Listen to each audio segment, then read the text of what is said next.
It's now our great pleasure to have Vice-Admiral Donaldson speak to us.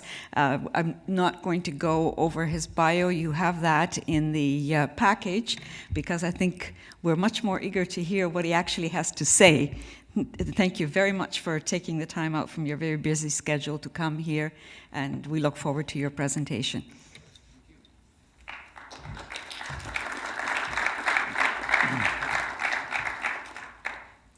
Well, thank you very much, ladies and gentlemen. And thanks for giving the opportunity to me to make a contribution to what I believe is a very interesting and timely conference. And I'm sorry that I have not had the opportunity to sit in on the sessions. I think that I don't have the opportunity to sit in on anything these days.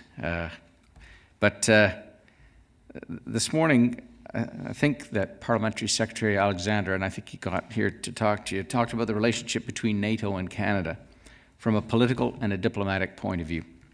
And as Vice Chief of Defence Staff, I'm pleased to be here to offer my perspective on the military dimension of Canada's role in the alliance. First, I'll discuss how NATO is a powerful tool that amplifies Canada's ability to deliver military results, and also how the Canadian forces, in return, contribute a lot to the operations of the alliance.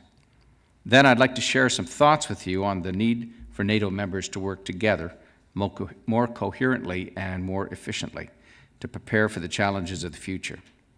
And I'll conclude by explaining what the process of transformation in the Canadian forces can bring to NATO as it goes through its own organizational reforms, a process which will make it stronger, more efficient, and a more flexible alliance.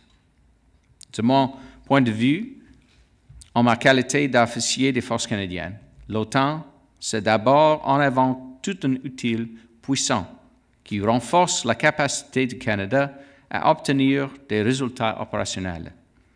L'Alliance Atlantique a prouvé qu'elle est capable de produire des effets concrets sur la scène internationale comme aucune autre organisation, parce qu'elle est à la base une alliance militaire.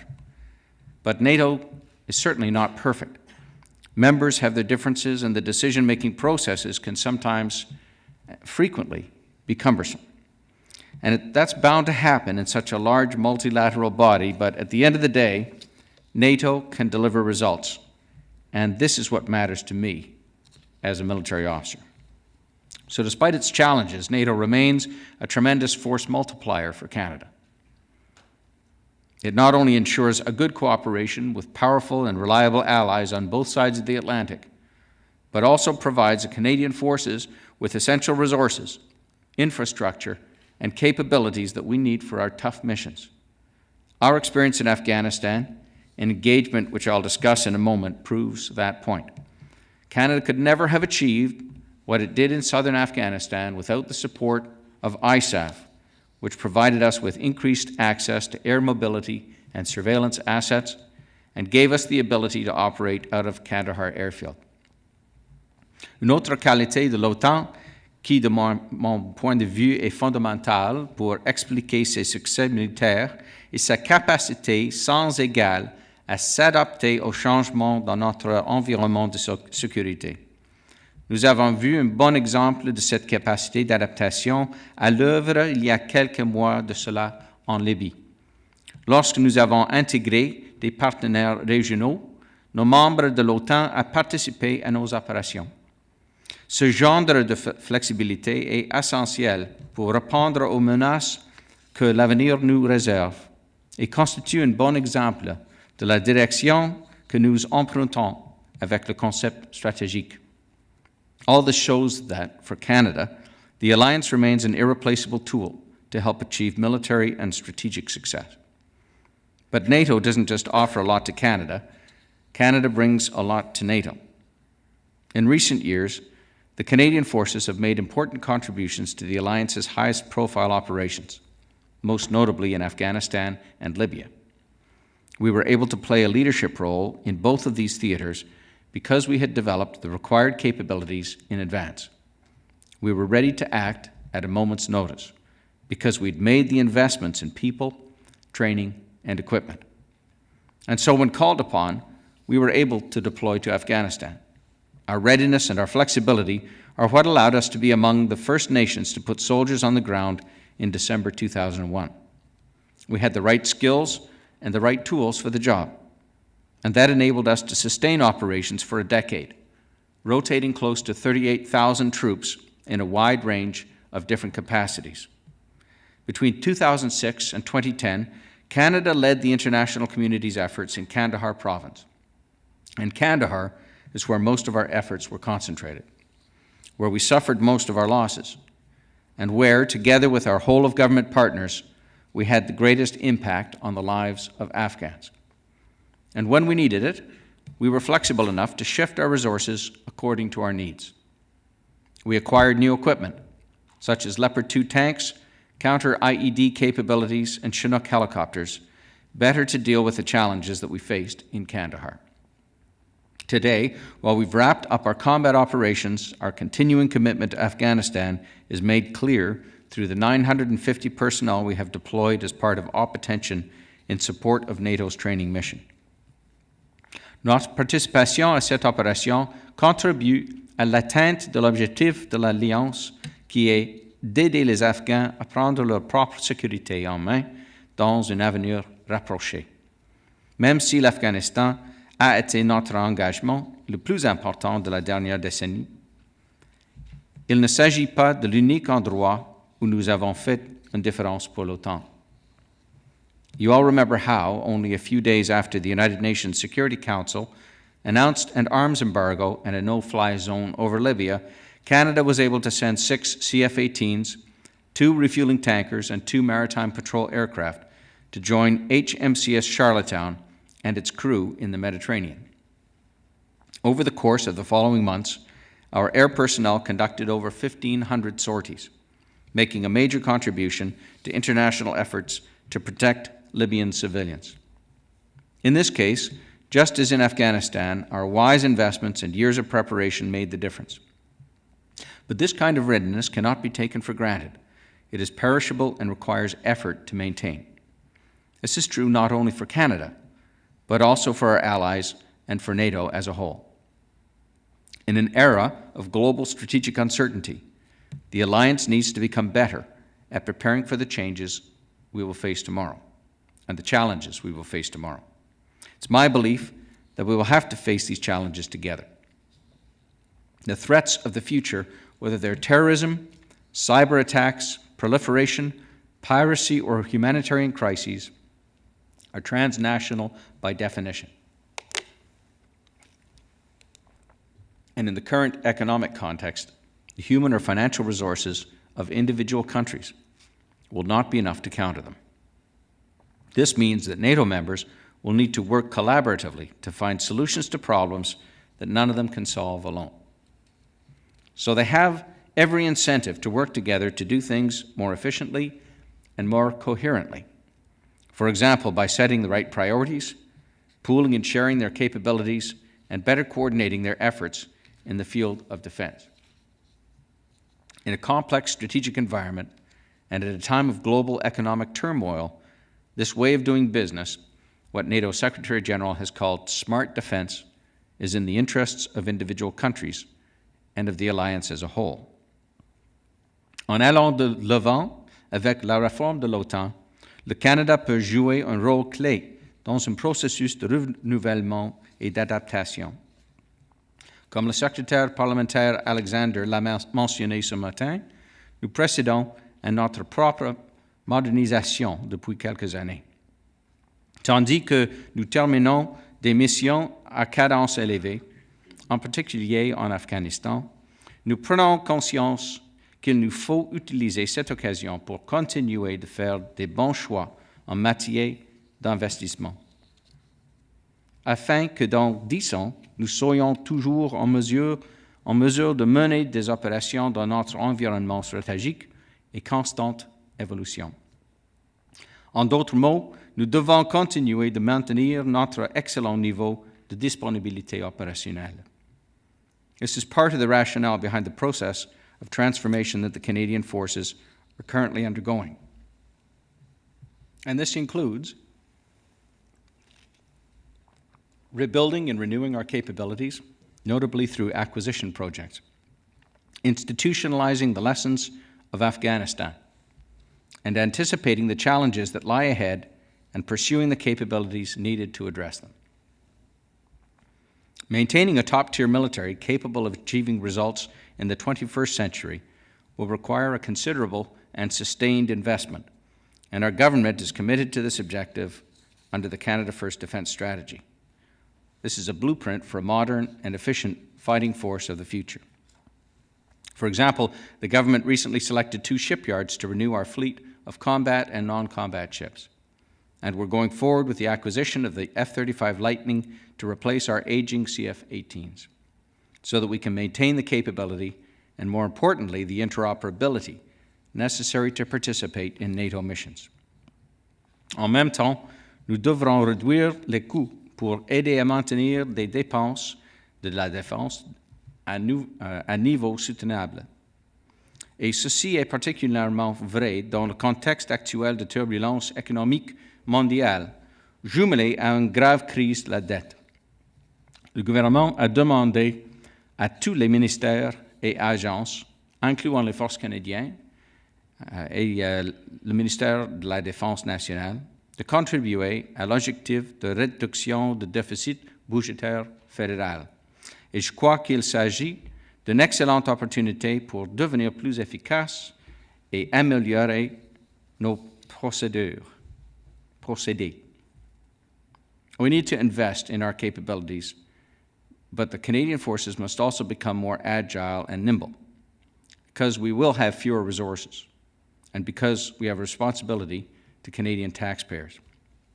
Our challenge, therefore, is to find the right balance between the need to invest in future capabilities and considerations resulting from our difficult economic context. But the Canadian forces are not in a unique situation. Our allies and NATO as a whole are facing the same challenge. So I think that Canada can bring its lessons to the table to the benefit of its allies who are moving their armed forces in the same direction. The Canadian forces are, in fact, at the leading edge in terms of creating a modern and efficient military force, and we set an example for our allies and the alliance as a whole by finding innovative approaches to doing business. J'ai confiance qu'en collaborant tous ensemble à la réforme de l'OTAN, nous pourrons atteindre une plus grande efficience. Et j'espère qu'au sommet de Chicago, au printemps prochain, les discussions concernant une défense améliorée seront fructueuses et qu'elles encourageront l'ensemble de l'Alliance à évoluer dans ce sens. Ladies and gentlemen, you've covered a broad range of issues during this conference, from security domains, old and new, to the importance of cooperative partnerships in an increasingly interconnected and interdependent world. And the question of organizational reform and efficiency has been dealt with as well. I hope I've been able to make a meaningful and useful contribution to your discussions by presenting the Canadian Forces perspective on NATO and future challenges, and I hope I made clear the parallels between the transformation of Canada's military and the ongoing process of NATO reform. I consider NATO's strategic concept to be an important step in adapting the alliance to the realities of the 21st century. Now the challenge is to put the principles into practice, and I believe that the Canadian Forces' unique perspective and lessons learned will make a useful contribution to that process. It will not be easy, and member countries may not always see eye to eye. But I'm certain that in the end, just as in the past, the Alliance will get the work done. Thank you. Merci. J'ai 7 minutes pour vos questions. Merci. Do you have time to take a few questions? 7 minutes. 7 minutes. 6.5 now. 6.5. All right, question number 1. Who would like to lead the ball and with first questions? And as usual, would you address the mic? Would you approach the microphone, please? And state your name, and away we go.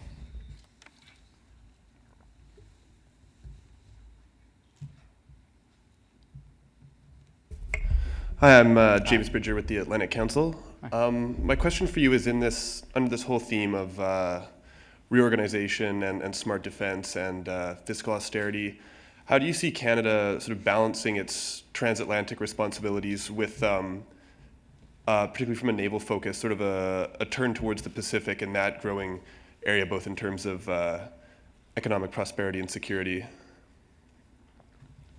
Well, thanks for the question. I've been a fan of Pacific security and a student of strategic studies in that part of the world for some time, and an advocate actually. Back when I was in the policy group, I was in Asia-Pacific policy. So I understand keenly the vulnerabilities that Canada has in that part of the world. So how do I see this squaring? Well, in two ways. First of all, the political scientist in me says, don't tell me what might happen, tell me what has happened and what that means for the future. And if you look at where we've been engaged in the last 10 and 15 years, notwithstanding the threat in the Asia-Pacific, the activity has been centered south of Europe or in the Middle East. And NATO has had a role in all of that. So do I think moving forward that it makes sense for us to walk away from that type of partnership and that type of practical strategic arrangement in favor of a hypothetical set of circumstances? No, I don't. Do I think that we need to rebalance in favor of balance? Yes, I do. I do think we need to pay more attention to the Asia-Pacific. But I think in the Asia-Pacific, the first investment we have to make is in strengthening relationships and understanding.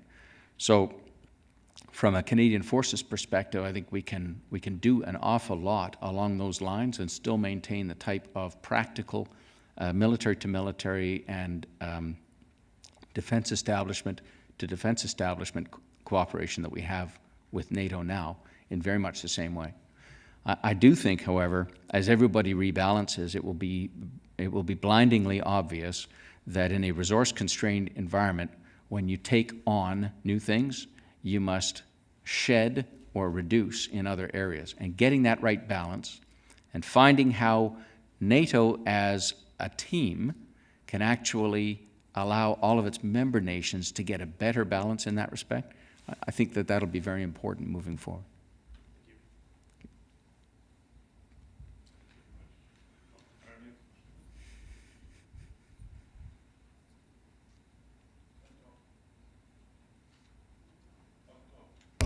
Thank you. Sir, It's Dr. another Brannick. tall guy. He's kind of... Exactly.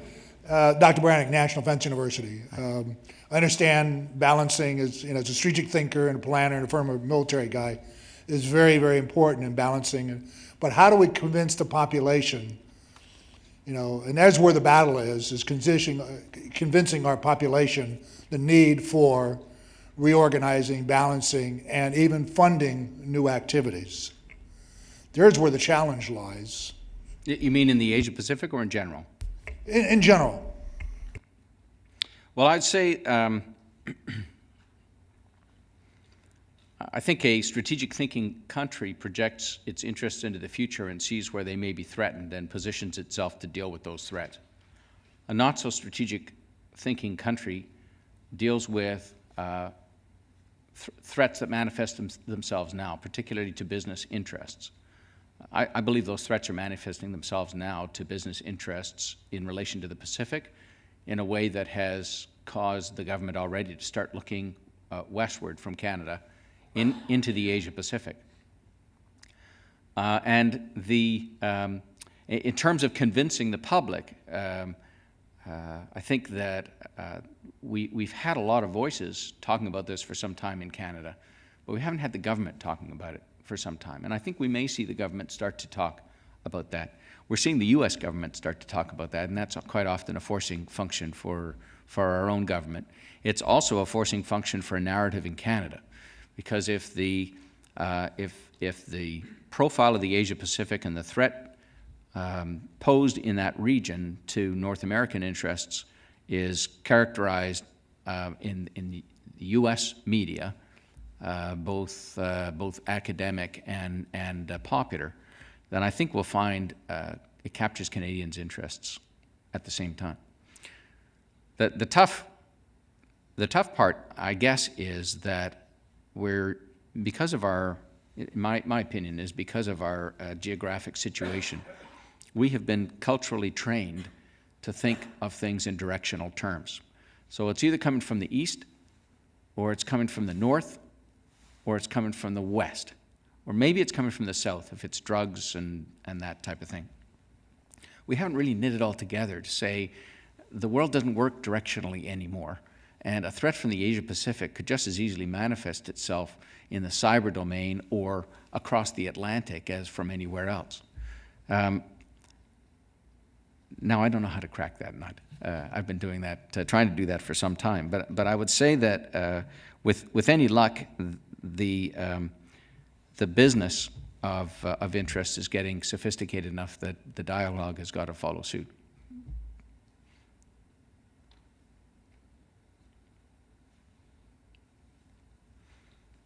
It must be time for beer. Thank you very much. Pleasure.